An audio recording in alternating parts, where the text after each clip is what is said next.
Facundo, ¿qué tal? ¿Cómo vamos? ¿Cómo te va, Buenas noches. Eduardo? ¿Cómo andás? ¿Todo bien? ¿Todo bien? Bien. ¿Descansaste un poco el fin de semana? Un poquito. Se corta poco, ¿viste? Es tan difícil. imposible cortar. Sí. La información es tanta. Sí. Y además, Tanta otra y vez, tan dinámica, porque cambia todo el tiempo. otra vez entramos en una semana clave. Clave. Que tenemos que esperar a ver si el jueves, el viernes, el sábado, si otra vez la filmina del presidente o no, si otra Sí. vez Horacio Rodríguez Larreta con la conferencia de prensa el otro día, si otra vez Kicillof diciendo qué sé yo, no Sí, sé. Filmina creo que va a haber, ¿eh? Sí, claro, bueno. Filmina creo que va a haber. Y creo que va a haber otra cuarentena. Varias Filmina, va a haber otra cuarentena. va a haber Mirá, otra cuarentena. comparto algo de... El tema es que hagan una hoja de ruta, hagan un yo plan, coincido plenamente. Mirá, el fin de semana hablé con el ministro Trota al aire en la radio, el sábado de la mañana en la red, y me llevé una declaración de Trota, que últimamente está dando algunos títulos, me parecen importantes. ¿Sabes qué? Me llevé un poquito de certidumbre, que es que efectivamente el análisis, el escenario que plantea el gobierno es tratar de pensar. La factibilidad y el cumplimiento es otra cosa, pero tratar de pensar y planificar que las clases debieran volver después de las vacaciones de invierno. Bueno, Después, vos a la gente le tenés que dar certidumbre. bueno, no la está teniendo la gente la certidumbre. No tiene nada, por Mirá, eso. datos. Lo único que sabe es que se tiene que quedar en casa, pero con eso no Sí, alcanza. sí, pero esa certeza... ¿Viste el registro de las 1000 empresas? Sí. Yo creo que eso va a ser... Lo comentamos recién antes de ir a la pausa. Bueno, eso va a ser efectivamente un camino, le contamos, lo ratificamos para la gente. 1000 empresas que podrían abrir, Sí. 1000 empresas que presentaron, el gobierno maneja un listado de 1000 empresas que presentaron el protocolo de higiene adecuado. Exactamente. La posibilidad personalmente de que cada empresa se haga cargo yo creo que el principal temor que el gobierno tiene, que es el transporte público. Yo creo que ahí donde... Y dentro del transporte público, el tren y el subte. El tren y el subte. Es el mayor problema que tiene. Lo que pasa, Eduardo, que viajamos tan mal durante los últimos 15 años, 20 años en subte y en trenes, que la gente... Ojo, lo del subte y el tren ocurrió en Estados Unidos, ¿eh? Sí, claro, Y se por llevó miles de víctimas. Por supuesto. Esas 1000 empresas Es el tienen tema de las protocolos grandes de ciudades. higiene adecuados, supuestamente, planes de distanciamiento también presentados, Claro. logística con transporte, propio, es decir, no público, sino propio. Y después, según lo que me decían hace algunos minutitos alguien del gobierno de la ciudad, va a haber como una... A ver, no es una crítica esto que voy a hacer, es solamente información, como un falso anuncio. ¿Por qué digo yo un falso anuncio? Porque yo creo que en las próximas horas se va a hablar de habilitar restaurantes y bares. Que yo creo, corríjanme ustedes, corregime, que están habilitados de hecho.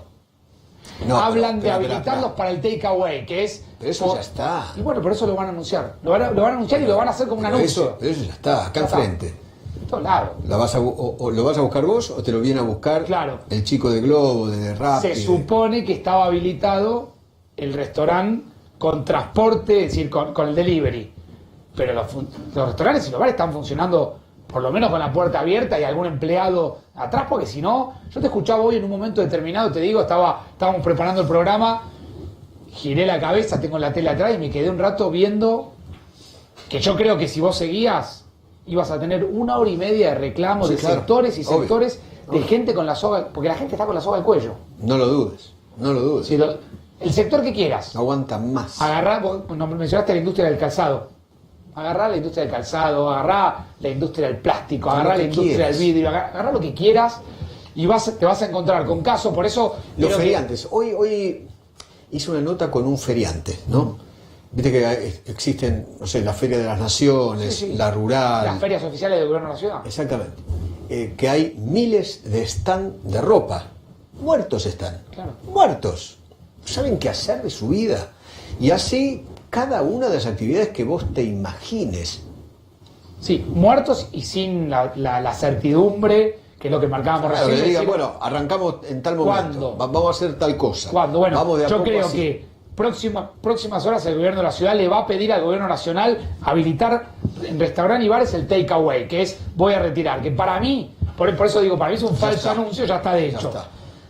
Me decían recién, yo voy preguntando todos los días. Tema de los peluqueros. Bueno, los peluqueros, me mandan muchos mensajes Cugini, que a veces puedo responder, a veces no. Leo Paparella. Leo también, Paparella, también. Serini, que estuvo hablando mucho. Impresionante. Pregunté, Ojo que tienen miles de empleados, ¿eh? miles. miles de empleados, son miles de personas Acá. que trabajan en el tema, no es Claro. solamente el dueño de la peluquería. Acá alguien me escribe que nos está viendo, no está permitido el takeaway. No, claro, no está permitido el takeaway. De hecho, pero tampoco va a ser un gran anuncio, porque claro, ese sector de la economía, bares, restaurantes, por delivery, están funcionando. Por supuesto, todos facturando al 50%, quizás me quedo corto, pero que están funcionando, porque la gente puede efectivamente pedir. Claro. me cuentan en Santa Fe el comercio mayorista y minorista, mudanzas a través de fletes y empresas Mudanzas, autorizadas, Eduardo, otro sector. Mudanzas. actividades en inmobiliarias en la provincia de Santa Fe, porque viste todo el mundo empieza, Sí. me toca acá en Vicente López, no, en la provincia de Santa Fe. Están paradas. Ejercicios de profesionales liberales, Que no abrió en Santa Fe. obras privadas hasta 5 trabajadores. Todo esto que te digo se va a instrumentar a partir del día miércoles. Santa Fe, recuerden, no Santa empiecen Fe. a pensar que esto rápidamente es para Capital y Gran Buenos Aires. Servicio porque de, no es así. servicio de peluquería, manicuría y podología. Con turnos. Todas aquellas localidades que no forman parte de los aglomerados urbanos Rosario y Santa Fe y Ciudad de Rafaela y localidades... es para todos los lugares que no son ni Rosario, ni Santa Claro, Fe, donde tenés ni Gran problemas. Rosario, ni la Ciudad de Rafaela. Te digo, te contrasto con un dato de la ciudad. Muy verde el tema de la construcción privada. Que en algún momento era un rubro que presionaba para poder empezar a abrir las obras. Me dicen que en principio está muy verde todavía la posibilidad de abrir las obras. Sector que mueve 115.000, 120.000 aproximadamente puestos de trabajo en la ciudad de Buenos Aires y unos 35.000 indirectos. Pero claro, repito, 120.000 directos para el rubro de la construcción privada en Capital Federal, que está muy verde todavía, 35.000 puestos de trabajo indirectos, Claro. que el 70% proviene de la provincia de Buenos Aires y donde se mueve en transporte público. Sí. Y las obras no están en condiciones de habilitar, Eduardo, posibilidad de transportar a los operarios, como por ahí sí empresas privadas, como recién contamos recién, que hay servicios de combi que se están a empezar a habilitar, ¿no? Mañana, a partir de mañana. Pero eso es solamente Capital, hacia Gran Buenos Aires, Gran Solamente, Buenos Aires. y 20 ok. personas. Y 20 personas nada más. ¿Sabés quiénes están muertos también? Pero muertos. Las agencias de autos. Sí, claro. No solamente las concesionarias, sino las agencias de autos No le venden un usados. auto a nadie. A nadie. Y de autos usados están menos. muertos, no pueden abrir, no saben cómo hacer. Nada de adultos mayores por ahora, nada. Nada. Muy verde el tema construcción. Empieza a aparecer la posibilidad del takeaway, pero poquito y nada. Ok. Yo te hago la última. Si vos fueses contratista del Estado, Sí. una empresa, esos que viven hace años del Estado, Sí. que son muchos en Argentina, Sí. lo hemos investigado a más de uno, le conocemos la cara a más de uno, conocemos los negocios de más de uno. Si vos fueses contratista del Estado en este momento, en momento de pandemia, hemos contado acá y hemos investigado y denunciado, lo hemos hecho con vos, lo hemos hecho con Spillman, cómo se han vendido barbijos carísimos, vencidos, todo el lío de los alimentos que se llevó puesto acá. Si fueses contratista del Estado, ¿a quién le tendrías miedo? ¿Quién no tiene que aparecer en la escena pública que puede poner en jaque la posibilidad de que vos te puedas hacer el vivo con alguna licitación, con algún precio de más? Denunciándote. Denunciándote al margen de los medios, ¿no? Que siempre tenemos que poner la lupa. ¿A quién le tendrías miedo? Un Stolbizer, Bueno, estás cerquita.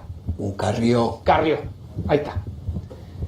En minutos les vamos a contar, tenemos mucha documentación en esta noche en 4 días. Esto que tenemos acá podría ser el título Carrió al ataque. ¿En serio? ¿Pero contra qué? Carrió al ataque, lanzó a todos sus auditores y a todo su equipo. Mirá, tengo acá para mostrar cámara 1, ahí lo tenés, mirá. Yo no estoy escuchando a Juan Pablo, pero mirá, Adecuado ahí lo impulsar tenés. la elaboración de una auditoría o examen especial sobre los procedimientos de las compras y contrataciones de bienes y servicios sanitarios y de seguridad social. Sí. Pero ¿esta denuncia es contra quién? Es la mirada de los auditores del equipo de Carrió que van a empezar a poner la lupa en todos los negocios que se hicieron durante la pandemia en el gobierno de la ciudad. Fuego amigo. Eso es fuego de adentro. Fuego amigo se llama eso. Eso Mirá cómo encabeza, dame un minutito acá en la cámara 1, Auditoría General de la Ciudad Autónoma de Buenos Aires, señores auditores generales, y acá lo que van a ver es parte de la mirada que está poniendo Lilita Carrión a algunos negocios, ¿sí? Porque hay que hacer negocios en medio de la pandemia. Algunos los están haciendo y algunos vamos a contar. Algún adelanto vamos a dar esta noche. Ahora es impresionante porque, a ver, desde el punto de vista político, Carrió es una aliada de Horacio Rodríguez Larreta impresionante. ¿Qué verbo usaste, Eduardo? Aliada. Es una aliada. Verbo presente. No sé, qué sé yo. O ex. Bueno, aliada. ahora vos me mostrás eso. Bueno, digo, hoy, no lo sé. Hoy ya a la no mañana, hoy a la mañana me llama. Hasta hace 5 minutos yo pensé que sí. Bueno, hoy a la mañana no. me llama Spillman y me dice, escucha esto, empezamos a pelotear información. Está poniendo la mirada en todos los negocios que se hicieron, gasto por gasto. Está bien. Sí, que estaba medio guardada, Carrió estaba medio desaparecida. De hecho, ya no se dedica más a la política. Igual en el mismo gobierno creo que hay una investigación, lo dijo Interna. Santilli la vez pasada, lo dijo Larreta, lo dijo Felipe Miguel, y hay una actuación de la justicia sobre eso. Sí. Sí, pero otra cosa es que te mande los perros auditores a ir a levantar. Y claro, obvio. Presidenta de la legislatura, también digamos, lo presentó esto. Ahora Spillman va, mirá, ley de transparencia. Dame un minutito más, Eduardo. Yo sé que estás recontra cansado y siempre Fusilado. y siempre intercambiar datos es enriquecedor. Mirá, ley de transparencia en compras y contrataciones, capítulo 1, publicidad y conflicto de intereses, número de proceso de compra, número de expediente, declaración jurada de interés. Te digo que Bueno, yo, si soy contratista del Estado y sí, o claro. funcionario que le pongo la firma a alguno de los, digamos, de las compras últimas que se hicieron durante la pandemia, no quisiera estar en los zapatos de ellos, ¿sí? O Obviamente. tenemos que confiar que algunos hicieron las cosas bien. Obviamente. Que también puede pasar. Eduardo, Chao, gracias. querido. Hasta luego. Gracias. Chao. Nos quedamos con esto, minutitos Spillman, con toda la información. Hay mucho esta noche. En instante Sergio Berni, ¿sí? En minutos vamos a tener al doctor Rubinstein también con nosotros. Pero yo les propongo esta noche, en el comienzo de 4 días, cuarentena día número 46, 45, 46. Vamos a tratar de empezar este programa con una mirada positiva. En las últimas 48 horas empezaron a difundirse en el mundo noticias que muestran que hay una luz allá en el fondo del camino, una luz en el camino de este túnel tenebroso que estamos recorriendo, que el mundo está recorriendo, este camino que estamos recorriendo y que en algún momento debe terminarse. Ahora, vos te preguntarás, en esta noche estamos cerrando el día, venimos de largas coberturas del noticiero de Eduardo, de 3 horas de noticias, de información permanentemente. ¿Se puede tener una mirada positiva cuando el impacto del parate económico es aún indefinido, como contábamos recién? Cuando la gente está realmente con la soga al cuello, cuando las industrias están prácticamente caídas, cuando las pymes tienden, muchas de ellas, a desaparecer. ¿Se puede tener una mirada positiva el mismo día en que el gobierno recibió la mala noticia de que los 3 principales grupos de acreedores de la Argentina se unieron y que en un comunicado conjunto para expresar su rechazo a la oferta realizada por el ministro Guzmán, presión pero total contra el gobierno argentino? Se puede tener una mirada positiva. Y esto es lo que queremos proponerte esta noche, ¿sí? Esa luz que hay al final del túnel. Porque créanme que hay una luz al final del túnel. El gobierno, en términos económicos y de contexto, hoy recibió el respaldo de empresarios, de gremios por el tema de la deuda, pero también escuchó el reclamo, sobre todo de los gremios por la cuarentena. Y tomó nota. Repetimos, la gente está con la soga al cuello. Hoy lo contaban en el noticiero anterior. El 80% de los hogares argentinos quedó con deudas, quedó endeudado, quedó en mora en el mes de abril. Deudas bancarias, deudas con prestamistas privados, familias que no pudieron pagar los impuestos. La deuda de las familias argentinas alcanzó, escuchá bien, 1.7 billones de pesos al 24 de abril, según indicó un informe del Centro de Economía Regional y Experimental. 80% de las familias argentinas con deuda. Y aún así, te preguntarás vos del otro lado, vos te parás, Pastor, en televisión a contarnos que hay una luz al final del túnel. Hay una luz al final del túnel. Y hoy la vamos a contar. Dirigentes de la Unión Industrial Argentina, de la CGT, se reunieron con el presidente Alberto Fernández en la quinta presidencial. Lo viste en vivo aquí por A24. Y ya empiezan a pensar en la post-cuarentena. En esto que nosotros llamamos la luz al final del túnel. Pero también empiezan a pensar en el impacto del coronavirus en la economía. Quiero contarte y compartir en esta noche, para que veas por qué estoy teniendo una mirada positiva, lo que pasó en 4 países o en 4 regiones del mundo que siguieron una cuarentena muy parecida a la Argentina, haciendo obviamente la aclaración de que hay contextos distintos, contextos económicos distintos, diferencias políticas. Pero quiero repasar 4 ejemplos claros de por qué planteamos que hay una luz al final del túnel. Ya está Sergio Berni con nosotros. Ministro, ¿cómo le va? Buenas noches. ¿Qué tal? Buenas noches. ¿Cómo está usted? Gracias por venir. Por favor. Sabemos del esfuerzo que hace por favor. Cada vez que se hace un ratito para charlar con nosotros. ¿Hay una luz al final del túnel? Siempre hay una luz. Siempre, siempre. Pero estamos lejos todavía. Es la historia de la humanidad. El mundo es más fuerte que un virus. Por supuesto, y aparte es la historia, es lo que la humanidad ha sobrevivido a diferentes pandemias y sin siquiera evolución científica y tecnológica, así que esta no va a ser la excepción. Por el contrario, estamos alimentados de toda la experiencia de la humanidad. No nos olvidemos que la cuarentena es uno de los métodos sanitarios más antiguos descritos en la historia de la medicina. Ya está descrito en la Biblia, está descrito en la historia de Hipócrates, de Galeno. En aquella época el tratamiento era siti longe tarde, o sea, claro, andate lejos, quédate mucho tiempo y vuelve tarde. Así que, por lo tanto, lo que estamos haciendo es nutriéndonos de la experiencia de la humanidad en la historia de las pandemias. Algunos pensarán que enloquecimos, ¿no? En plantear un título tan positivo en el comienzo de esta semana, que es otra semana decisiva, donde ya sabemos que la cuarentena se va a extender. Pero déjame contarte cuatro ejemplos. Territorio por territorio, país por país. En Hong Kong, territorio autónomo de China, donde viven 8 millones de habitantes, escuchá bien, ya llevan 5 días seguidos sin contagios. 5 días seguidos. En Corea del Sur, donde se registraron testeos masivos, ahí de verdad, testeos masivos de verdad, y un control muy férreo sobre la población, donde viven 60 millones de habitantes, tienen 0 casos positivos desde el jueves pasado. Corea del Sur. Hay una luz al final del túnel. En Australia, donde viven 25 millones de personas, la situación es similar y auspiciosa.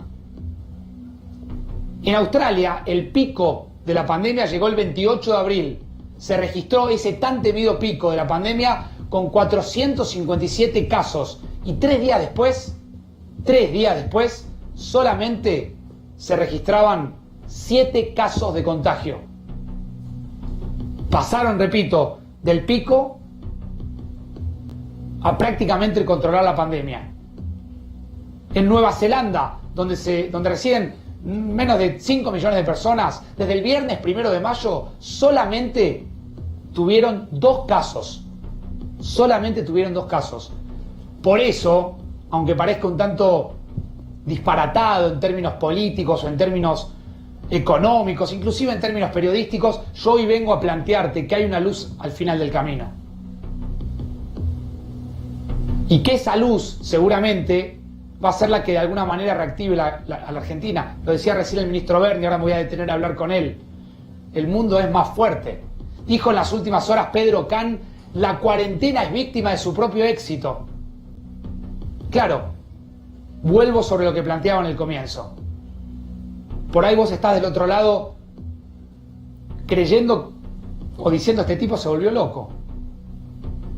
Todavía hay mucho camino por recorrer y estamos en el día 46 de la cuarentena. Y yo tengo mi local vacío, mi empresa con 5 empleados cuando tengo 50 que podrían trabajar, mi pequeño emprendimiento completamente fundido, soy abogado, no cobro honorario, soy arquitecto, no hago una obra, soy diseñador, no diseño absolutamente nada. Claro, la economía está parada, el parate es inédito y el parate es insólito. Pero hay una luz al final del camino. Esos 4 territorios que te acabo de marcar tienen una particularidad. Insisto, hago la aclaración porque por ahí del otro lado alguno estará diciendo, ¿estás comparando a la Argentina con Australia?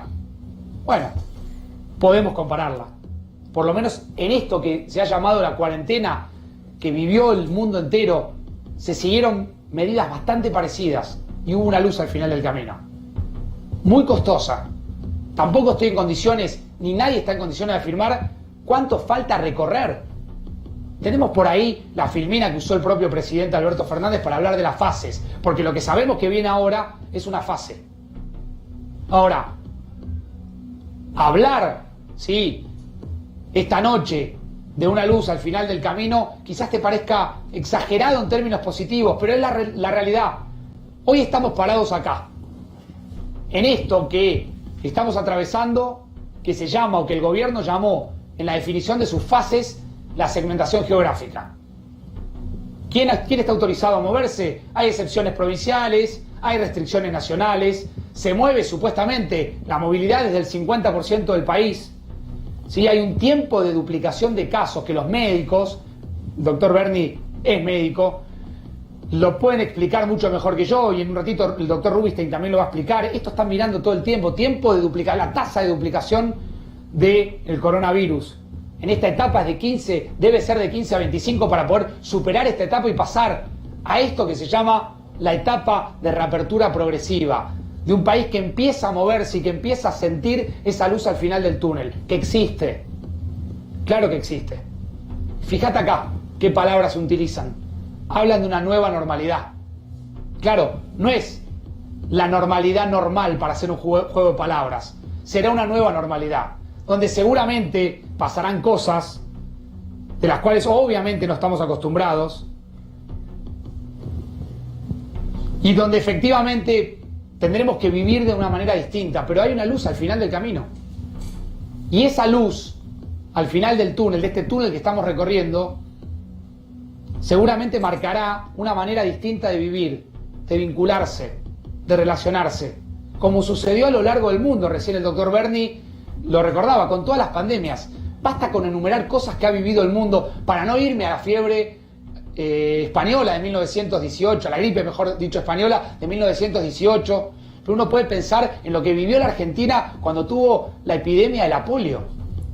Este fin de semana le preguntaba a mis padres, con quien tengo la posibilidad todavía y gracias a Dios de poder hablar y hacerle algunas preguntas, cómo vivían ese momento. El país entero protegiendo a los pibes para que los pibes no contraigan un virus que te podía dejar en silla de rueda y que dejó un montón de pibes en silla de rueda y pibas. En algún momento la Argentina estuvo asignada por el HIV y aquellos que por ahí tuvieron una vida muy activa en los años 80 saben de lo que estoy hablando. Alguna vez fue el cólera, alguna vez fue la fiebre amarilla, pero quiero quedarme con esta imagen, con la idea de que hay un final, de que hay luz al final justamente de ese túnel que estamos recorriendo y que obviamente tanto nos está costando. Marcelo Padovani está en Ezeiza, ya voy a hablar con el doctor Berni, ya Ezequiel Spillman te va a contar detalles de cómo Carrió se puso al ataque y empieza a poner a todos sus auditores a tratar de revisar papel por papel sobre las contrataciones del gobierno de la ciudad. Marcelo Padovani en vivo en Ezeiza, contame, ¿qué está pasando, Marcelo? Buenas noches.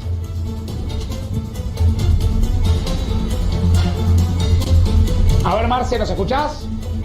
Bueno, sabemos que han llegado repatriados, que hay vuelos de repatriados que estaban llegando al país. 4 vuelos que llegaron de México, puntualmente de Cancún, también de Costa Rica. De a poquito se va buscando normalidad. Doctor Berni, ¿hay efectivamente una luz al final del túnel?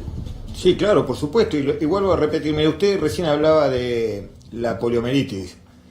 Yo soy de la generación que creció junto a ALPI. ¿Se acuerda de ALPI? Sí, claro. La Asociación de Lucha contra la Parálisis Infantil era un flagelo que azotaba a todos los chicos y sin embargo se pudo. La implementación universal de la vacuna Sabin tuvo el éxito que tenía, y hoy nadie sabe lo que es la poliomielitis. Lo mismo pasó lamentablemente con la viruela, lo mismo pasó, bueno, lamentablemente el sarampión después de muchos años ha vuelto a la Argentina, pero le vuelvo a repetir, todas las pandemias del mundo, todas, absolutamente todas, fueron enfrentadas de esta misma metodología.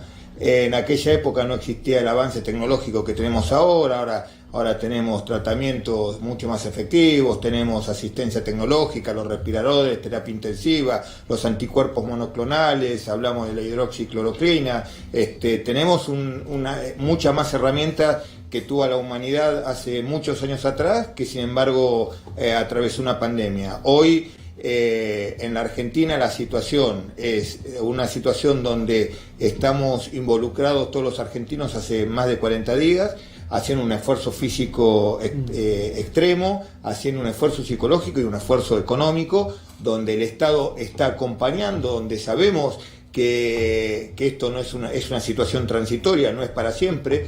Todos tenemos la lógica incertidumbre de hasta cuándo se va a llegar a esa etapa que usted bien dice, de una nueva normalidad, porque creo que el mundo va a ser totalmente distinto a partir de que se venza al coronavirus, pero me parece que esa etapa de transición la estamos llevando los argentinos con mucho compromiso, con mucha entereza, y vuelvo a repetir, con un sacrificio bastante importante del cual todos somos conscientes. A ver, Ezequiel, súmate, dale. Doctor, ¿cómo le va, doctor Berni?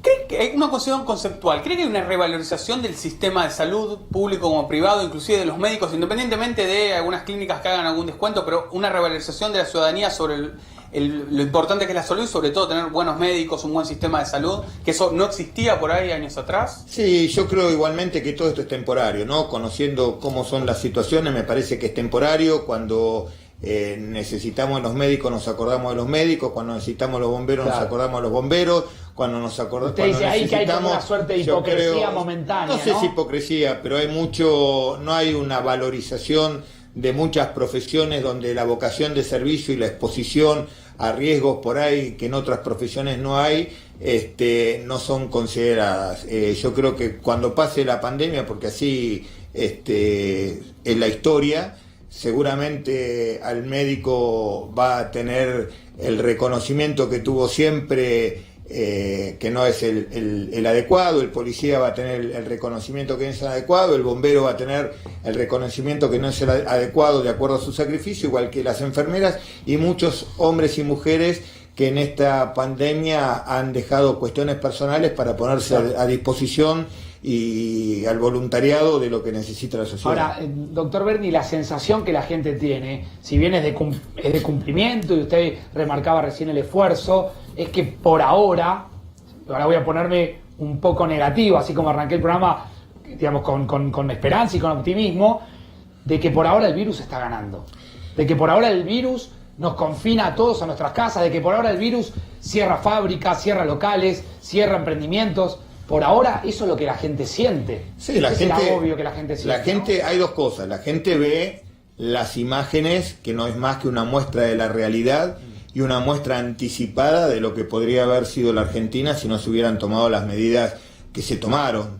Cuando uno ve las imágenes de Nueva York, ve lo que ha sido el efecto de esta pandemia. Obviamente, como vuelvo a repetir, todos sabemos que tiene un costo económico todas estas medidas que estamos tomando, pero me parece que no entramos en esa falsa discusión si es la economía o es la salud. Me parece que las dos van de la mano, porque si en la Argentina, supóngase en la ciudad de Buenos Aires, tenemos el mismo desarrollo epidemiológico que tuvimos en Nueva York, yo no creo, por más que el gobierno diga vayan todos a trabajar, quiera salir alguien a la calle.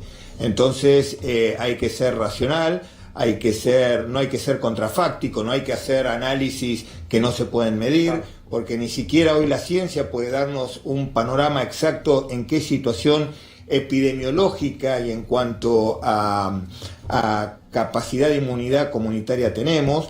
Entonces hay que ir en un día a día y entender como lo están entendiendo todos, que esto no es que un presidente una mañana se levantó medio desayunó con 2 limones y dijo hoy no sale a trabajar nadie, que esto es una cuestión no deseada, que no hay un responsable, que es una bomba viral que nos ha caído, y que la única manera de refugiarnos es de esta manera, y ni siquiera es refugiarnos, yo no diría que estamos a la defensiva, yo diría que estamos a la ofensiva, porque la cuarentena no es un método pasivo, es un método activo. Lo que nosotros con la cuarentena y con todas las medidas complementarias, atacando al virus, no lo estamos atacando, no nos estamos dejando que nos agrede. ¿Por qué?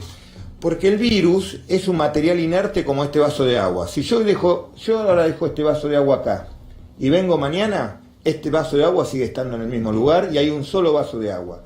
El virus, si lo dejo acá hoy a la noche y vengo mañana, no lo inactivo, y vengo mañana, ese virus sigue estando ahí. Ahora, para que ese virus genere daño, necesita replicarse adentro de las células del ser humano. Si nosotros no le prestamos el cuerpo, ese virus no se replica. Entonces, lo que estamos haciendo son medidas activas. La cuarentena pareciera que es una medida que es pasiva, pero no, nosotros estamos atacándolo al virus, no dándole nuestro cuerpo para que se reproduzca, manteniendo la distancia para que no se reproduzca, usando barbijo para que las gotitas que estén contaminadas de aquellos pacientes que son asintomáticos y ni siquiera saben que están infectados puedan caminar por la calle infectando gente. Cuando decimos de higienizarnos la mano, estamos diciendo el virus es muy lábil a esa membrana que tiene, es muy débil, es muy débil, es hidrófila, entonces por lo tanto si el agua nomás, el agua con jabón lo neutraliza. Entonces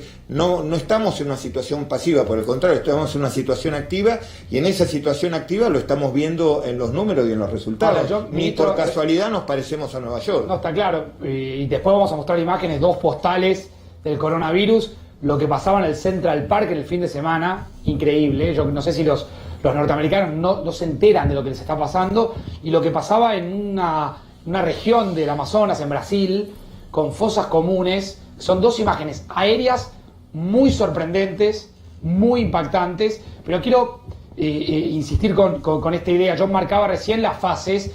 Ahí está el Central Park. Esto es Central Park, ¿sí? Donde la gente salió en forma masiva. Fíjate la imagen aérea, esto que marcaba recién el ministro Berni. La gente o no se enteró que tienen, ¿cuántos? 60.000 muertos, ¿sí? Y más de 1 millón y pico, 1.200.000 de infectados. Y esto es Brasil. Después vamos a ir a Estados Unidos y a Brasil con Adrián Sack y con Gustavo Segre. Estas son fosas cementerios que se tienen que improvisar en Manaos. Es una ciudad del Amazonas muy golpeada por la pandemia. Son 2 postales muy sorprendentes, ministro. Sí, por eso le digo, me parece que la gente esto lo ve, la televisión llega a todos lados, estas imágenes concientizan más que miles y miles de palabras. La gente entiende, porque la gente entiende lo que estamos sucediendo y no quiere esas imágenes, y por eso yo veo que de una manera responsable y por sobre todas las cosas comprometida, la sociedad acompañando esta cuarentena con mucha, pero mucha responsabilidad. Y lo veo sobre todo en la provincia de Buenos Aires, que la recorro todos los días. Si bien son 2 postales totalmente distintos del interior de la provincia que el conurbano bonaerense, pero en el conurbano bonaerense, donde lamentablemente se asienta el 60% de la pobreza en nuestro país, en esos lugares donde ¿Qué ve, ministro, del conurbano? Veo una gran voluntad y una gran conciencia por mantener esta cuarentena. Cuesta. ¿Cómo? Que cuesta más. Pero, ahí. Por supuesto, mire, si le cuesta a una persona que vive en Barrio Norte, en un edificio con todas las comodidades, capaz que en 200, 300 metros cuadrados, imagínese en una familia donde en una casa de apenas 6x6 viven 2 y a veces 3 generaciones, claro, sin comodidades, sin internet, sin los jueguitos electrónicos para que los chicos se entretengan. Por eso el gran esfuerzo que está haciendo el gobernador de generar los ámbitos de la cuarentena comunitaria e impedir que haya una idea de que se queden en los barrios. Una modalidad que ha sido copiada en muchos lugares del mundo, que ha sido muy exitosa, que ha sido producto de las necesidades y del trabajo que ha hecho el gobierno de la provincia de Buenos Aires, generando estos ambientes de cuarentena comunitaria que hasta el momento, y vuelvo a repetir, hasta el momento indicaría, y todo lo hablo en tiempo potencial, vamos por el buen camino. Todos sabemos lo que significa el conurbano bonaerense, el déficit habitacional, el déficit en infraestructura, el déficit en agua, en cloaca. Bueno, todo eso atenta contra un buen resultado de la cuarentena. Sin embargo, la gente hace ese sacrificio y el gobierno de la provincia de Buenos Aires no solamente lo entiende, sino que lo acompaña y además lo asiste. Eso es parte de el éxito relativo de de esta cuarentena que estamos llevando adelante. Sí, yo conté recién qué le va a ir pidiendo, por lo menos el gobierno de la ciudad, al gobierno nacional. Feynman contaba algunas cuestiones de la provincia de Santa Fe. Van a ir los gobernadores con pedidos. ¿Qué le van a pedir ustedes al gobierno nacional? No, mire, el problema de la provincia de Buenos Aires es, como decíamos recién, un ámbito geográfico muy diverso, con concentraciones demográficas también muy distintas, con diferentes actividades.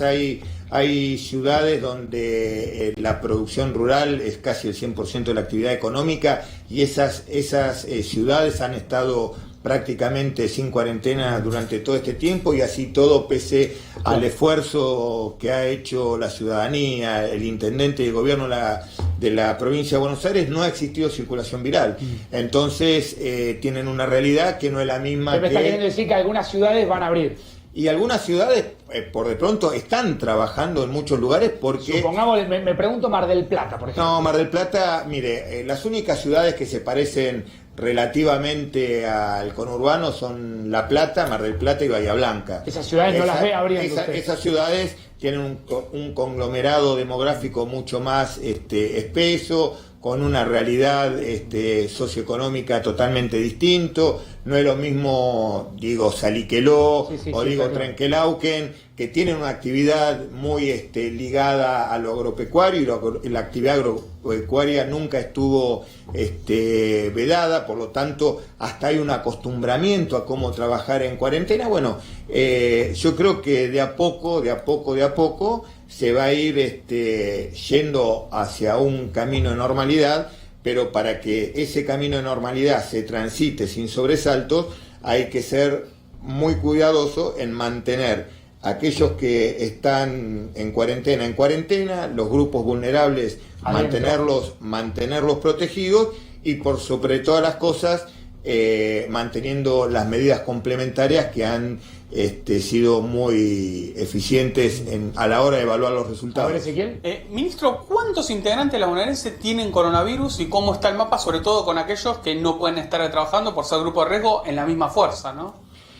La verdad que es muy poco. Hasta el día de hoy, gracias a Dios, los dos primeros casos que tuvimos fueron casos que vinieron de afuera, que sabíamos que ya venían de afuera, por lo tanto entraron en cuarentena de manera inmediata, y la semana pasada tuvimos un caso que aparentemente hasta el día de hoy no ha tenido ningún contagio, porque tenemos todo el equipo de infectólogos de la Policía de la Provincia de Buenos Aires trabajando las 24 horas del día, y además tomando medidas, inclusive nosotros tenemos, mire, para que tenga una idea... ¿Están testeando, ministro? ¿Cómo? ¿Están testeando a los efectivos? No, solamente nos estamos guiando por la clínica, porque no tenemos los test para... El que aparece con algún síntoma es separado. Sí, es como la policía entra dentro de el protocolo de cualquier ciudadano de la provincia de Buenos Aires, pero tomando muchas medidas de prevención.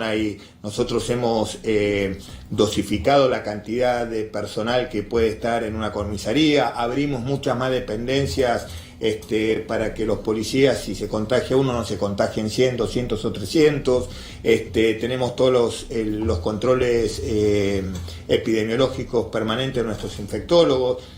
Por ejemplo, mire, nosotros tenemos la responsabilidad de hacer las evacuaciones sanitarias de la provincia de Buenos Aires, que hasta el 10 de diciembre no se hacían con los aviones de la provincia porque estaban desmantelados. Lo primero que pidió el gobernador es poner en marcha los aviones y comenzar nuevamente con el sistema de transporte de emergencias, no solamente de víctimas, sino algo que es muy valioso y que no se visibiliza, que es el transporte de órganos.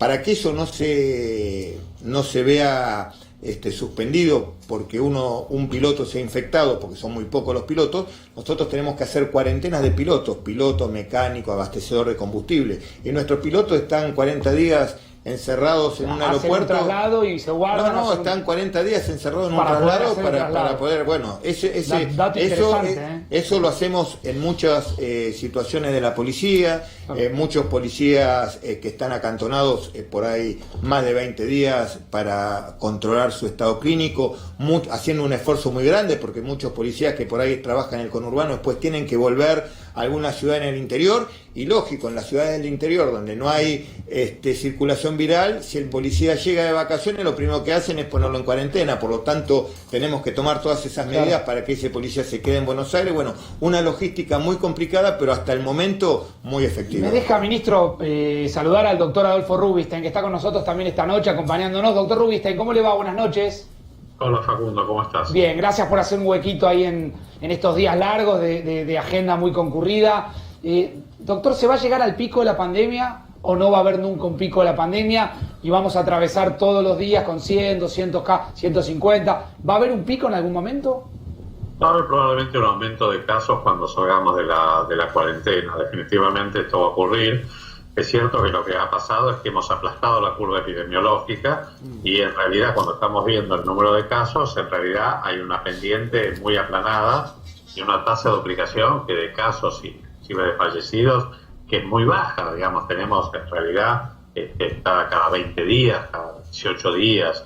O sea, la realidad es que en ese sentido las medidas fueron extremadamente efectivas. El tema ahora es definir un plan de salida de la cuarentena, porque obviamente tenemos que empezar a ensayar una salida, por supuesto, ordenada. Lo que no puede pasar es que esa salida sea caótica, desordenada, anárquica, y que de alguna manera rompa todo el esfuerzo que hemos hecho toda la sociedad en estos casi 50 días que estamos, confinados. Claro. Entonces, en realidad, lo que hay que lograr ahora es medidas focalizadas, claras y contundentes para salir ordenadamente de la cuarentena, pero creo que hay que comenzar a soltar un poco, hay que relajar. Doctor, ¿cómo sería esa salida en términos sanitarios de la cuarentena? Usted, pondría la mirada con suma preocupación, por ejemplo, en el transporte público, trenes, subtes, colectivos. Ahí sí pondría el foco, pero permitiría por ahí que se abran más cuestiones locales, más comercios de barrio, más comercios en las ciudades, en los pueblos, pero sí, por ahora, adultos mayores en sus casas, niños en sus casas y mucho control en el transporte público. ¿Esa sería, por ejemplo, una salida ordenada? Bueno, definitivamente estas son cosas que hay que hacer. O sea, primero hay que reconocer que más allá del enorme impacto económico, social y también psicosocial que ha tenido, la pandemia y también la cuarentena, claramente sigue siendo un serio problema de salud pública, y donde las medidas que hay que tomar para salir tienen que ser medidas sanitarias que permitan además empezar a abrir de manera gradual la economía y básicamente comenzando con las ramas de actividad donde se puede controlar mejor la propagación. En este sentido, pues, como decía Facundo, primero hay que proteger a la población más vulnerable. En este sentido estamos hablando de la segmentación demográfica, los ancianos frágiles, las personas con enfermedades crónicas. Tenemos que tener claro la segmentación geográfica. No es lo mismo el área metropolitana de Buenos Aires que otros núcleos, en el país. En este momento la epidemia está casi el epicentro concentrado en el AMBA, 70% de los casos, y algunos núcleos urbanos grandes en Córdoba, Rosario o Chaco. Pero la realidad es que más de la mitad del país o está sin casos o está prácticamente sin casos hace muchas semanas. Las medidas que hay que tomar allí, de apertura de la economía, de relajación de las medidas, tiene que ser mayor. Por supuesto, manteniendo una línea de base en donde tiene que estar claro el uso de barbijo, el distanciamiento físico, evitar las aglomeraciones y, por supuesto, seguir manteniendo todas las medidas de distanciamiento social, desde la suspensión de clases por unos meses más hasta, los espectáculos, los eventos, etc. Claro.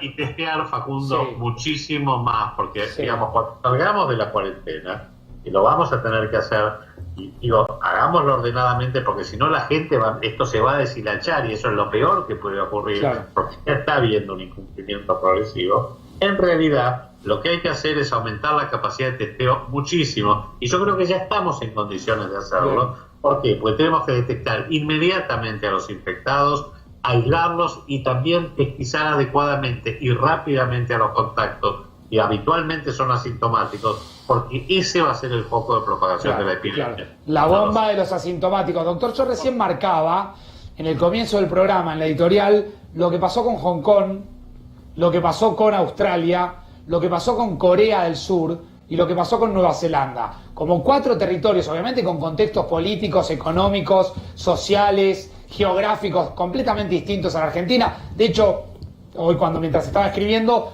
los 4 son islas, con poca frontera terrestre, son muy distintos a la Argentina.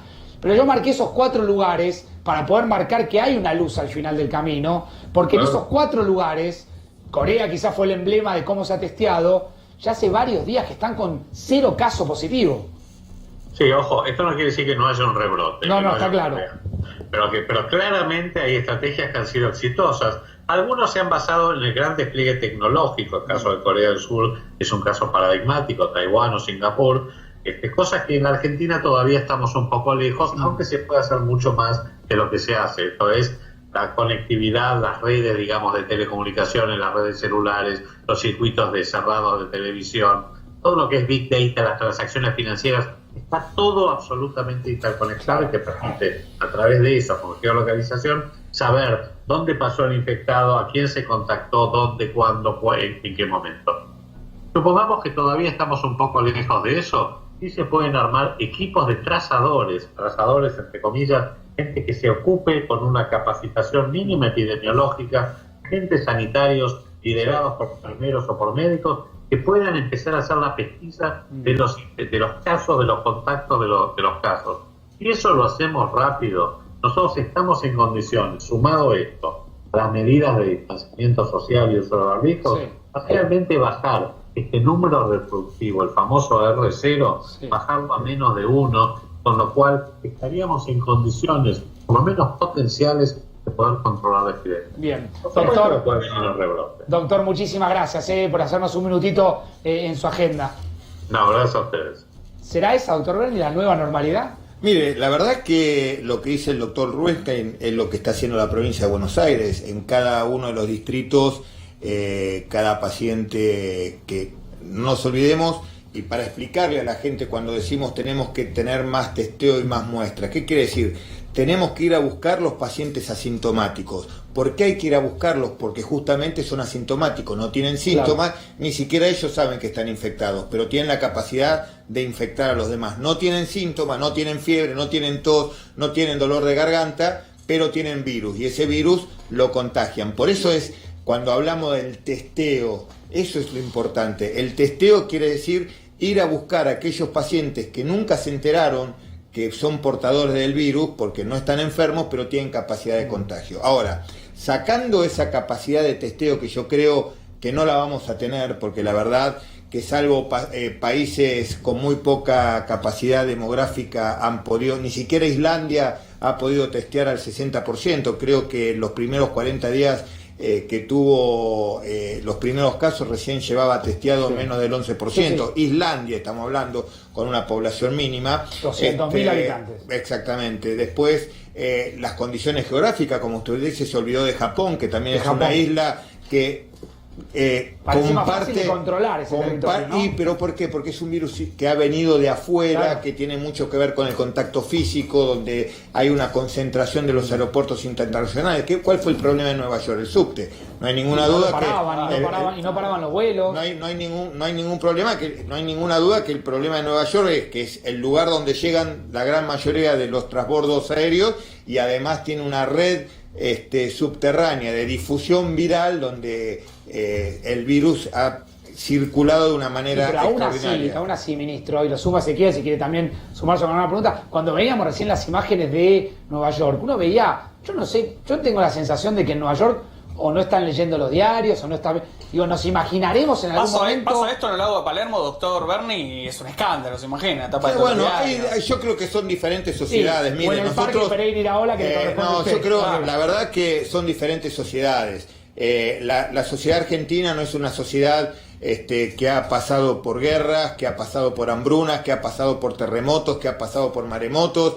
En Estados Unidos llega un Hércules, baja la compuerta y salen 20 ataúdes de soldados muertos en Afganistán y no pasó nada. Eso pasa acá en la Argentina y estamos en un revuelo bárbaro. Entonces son diferentes sociedades. Yo creo que la sociedad, ¿usted se imagina a la sociedad porteña con camiones frigoríficos en la puerta del Hospital Rivadavia del Fernández? No, yo no me la imagino. Y la gente caminando por la calle, la verdad, que esa postal no... Esa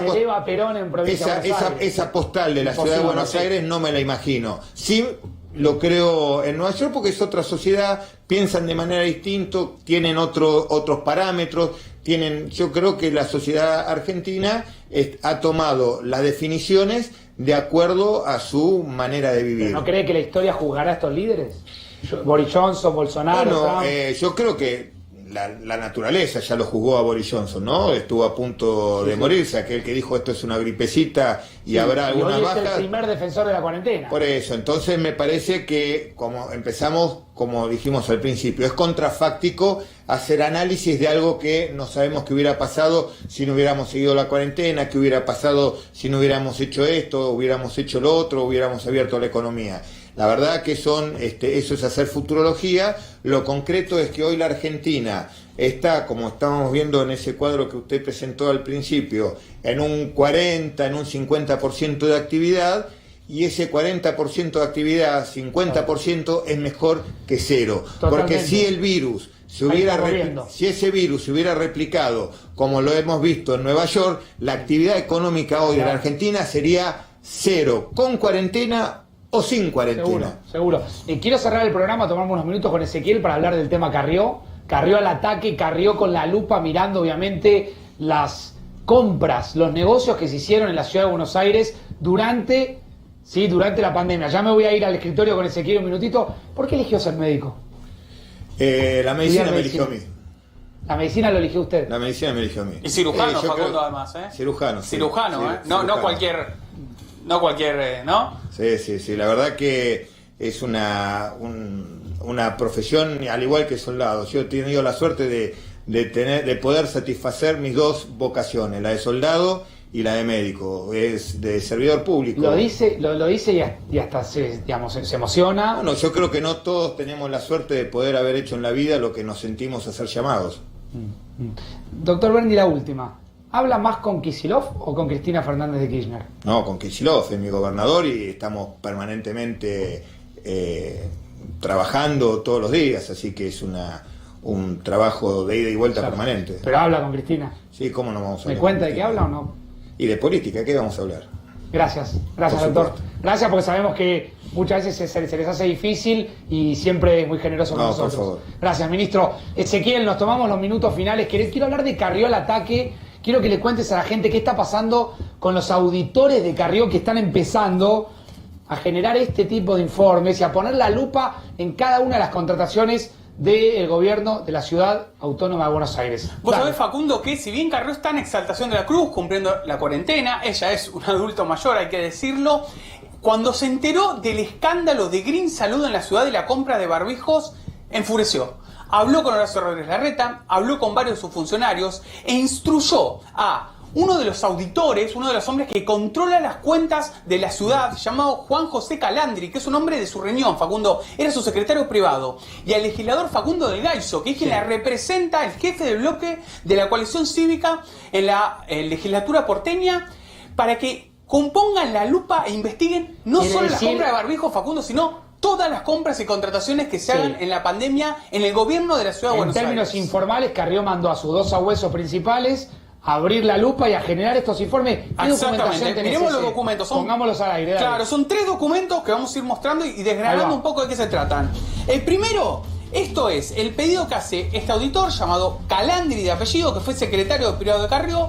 Le pide, ¿qué pide? A los otros 6 auditores que incluyan el plan de investigaciones todas las compras y contrataciones que se realicen en el gobierno de la ciudad vinculados a lo sanitario y a la seguridad Servicios social. sanitarios, seguridad social, contrataciones de bienes y procedimiento de compra. Por eso yo, todo.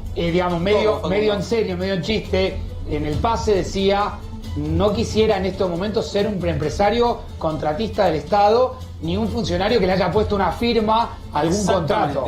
En ese escrito propone crear una comisión, para fiscalizar, fiscalizar y evaluar todas las compras como un contralor, como un elemento para poder controlar. controlar. La creación de la Comisión Especial de Fiscalización, Control y Evaluación a fin de realizar el contralor sobre las compras y contrataciones, bienes y servicios efectuados durante la pandemia. Esto quiere decir, carrió al ataque, ¿sí? Poniendo obviamente la lupa sobre las contrataciones que se efectuaron en el gobierno de la ciudad. A raíz de esto, la presidenta de la auditoría, que es Mariana Gagliardi, que responde al frente de todos, le presentó una nota a Diego Santilli como vicejefe porteño, ratificando esto y pidiendo que la auditoría efectivamente lo haga. Pero vamos el tercer documento, Facundo, que vos lo mostrás al comienzo.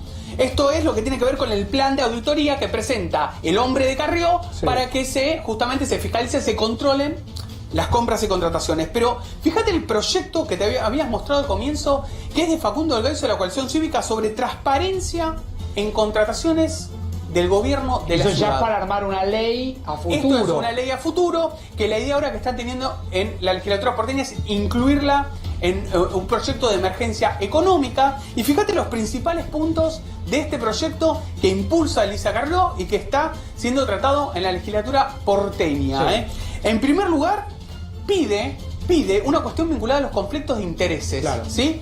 Pide que haya una declaración jurada, Facundo, de cada proveedor del Estado para ver que no tenga una relación directa con alguien o indirecta con algún funcionario. Esto está hoy en la mesa de discusión en la legislatura porteña. Elisa Carrió fue la principal involucrada en el tema. Decime, Ezequiel, si te digo 2 o 3 personas muy cercanas del riñón máximo de Alberto Fernández. Santiago Cafiero, jefe de gabinete. Uno, Santiago, dame 2 más. Julio Vitovelo, secretario general de la presidencia. Dame una mujer. Vilma Ibarra. Mirá lo que acaba de tuitear Vilma Ibarra. En memoria jugamos, Spielman. Mirá, tuiteó Vilma Ibarra hace algunos minutos. Ninguna reunión de personas empresarias y sindicalistas con el gobierno está completa sin mujeres. Somos parte central del mundo empresarial, del trabajo, de la creatividad y la búsqueda de soluciones. Somos imprescindibles para poner a la Argentina de pie. Hashtag es con todas. Abrime la foto. Pincho acá y me abrime la foto. ¿Tenés manera de abrirme la foto? Fíjate, ¿cuántas mujeres hay? A ver. Ninguna. Dice entonces, ¿ninguna? Ninguna, mirá. Dirigencia empresarial, ni siquiera mirá, política. Ahí la están viendo. Empresarial, Bueno, hay mujeres, no hay mujeres. Ninguna reunión con el gobierno está completa sin mujeres. Tremenda la factura y la queja de Vilma Ibarra. Tremendo. ¿Fue derecha al presidente la queja? Bueno. Yo creo que fue a toda la dirigencia, ¿no? La CGT siempre hombres, sí, también, y la dirigencia empresarial en este caso también, ¿no? Bueno. Gracias, Pilman. Un placer, pastor de memoria. Podríamos tener una mujer acá con nosotros, ¿no? Sí, bueno, pide usted la contratación. Vamos a pedirla. Se quedan, mañana nos reencontramos después de Feynman, antes de Babi. Ya está preparado todo el equipo de Babi. Quédense, no se vayan de la pantalla A24. Chao, gracias.